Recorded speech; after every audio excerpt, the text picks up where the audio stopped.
নমস্কাৰ, এই মুহূৰ্তত আহি পৰিছে ৰাজ্যখনৰ বাবে কেইবাটাও গুৰুত্বপূৰ্ণ খবৰ। অসমৰ লগতে ভাৰতৰ বিভিন্ন প্ৰান্তৰ পৰা কেইবাটাও খবৰ যুগুতোৱা হৈছে আৰু এনেধৰণৰ খবৰসমূহ নিতৌ চাবৰ কাৰণে চেনেলটো ছাবস্ক্ৰাইব কৰি ভিডিঅ'টোত এটা লাইক কৰি দিব। এই মুহূৰ্তত জনাইছো আজিৰ প্ৰথমটো খবৰ। মুছলমান সমাজলৈ কেইবাটাও পৰামৰ্শ দিছে বিধায়ক শ্বেৰমান আলীয়ে।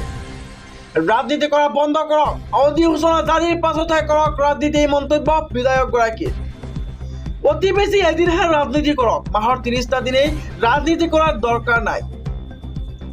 শিক্ষাত গুৰুত্ব দিয়ক আপোনালোকে, কোনেও আপোনাক পিছ পেলাব নোৱাৰে বুলি মন্তব্য।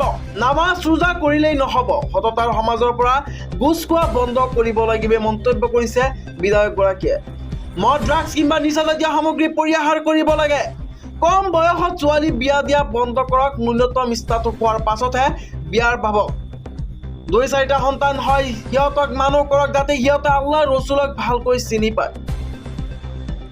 দক্ষিণ বৰপেটাৰ মাজৰ চৰত এই মন্তব্য বিধায়ক শ্বেৰমান আলী।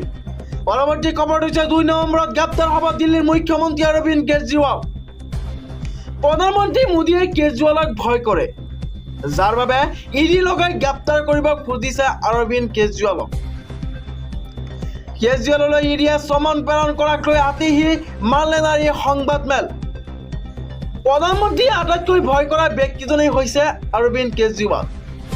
ভাৰতীয় জনতা পাৰ্টীয়ে ধ্বংস কৰিব বিচাৰিছে আম আদমী পাৰ্টীক, যাৰ বাবে এজনৰ পাছত আন এজন আপৰ নেতালৈ প্ৰেৰণ কৰিছে চমন।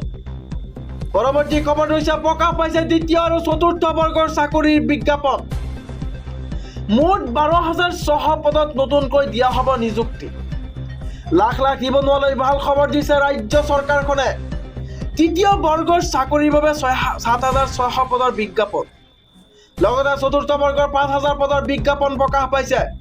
অষ্টম শ্ৰেণী উত্তীৰ্ণ হোৱাসকলে চতুৰ্থ বৰ্গৰ পদৰ বাবে কৰিব পাৰিব আবেদন।